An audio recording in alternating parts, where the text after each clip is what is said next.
Қазақстандықтарда 4 медаль, шахматтан жасөспірімдер арасындағы Азия чемпионатында рапид нәтижелері белгілі болды. Алматыда өтіп жатқан шахматтан 26 жасөспірімдер арасындағы Азия чемпионатының алғашқы жеңімпаздары мен жүлдегерлері анықталды.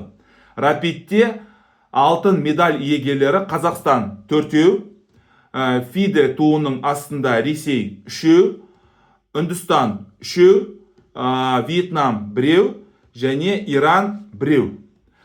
Енді біздің Қазақстанның шахматшыларымен таныстырайын сіздерді. 18 жасқа дейінгі санатта Алдияр Ансат, Қазақстанның чемпионы, 3 гроссмейстерлік нормасы бар, халықаралық шебер. Ансат Алдияр. Екіншісі 14 жасқа дейінгі санаттағы Мария Халявка.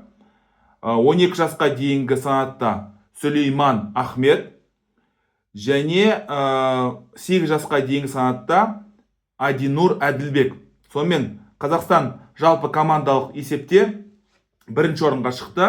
Бізде 4 алтын бар.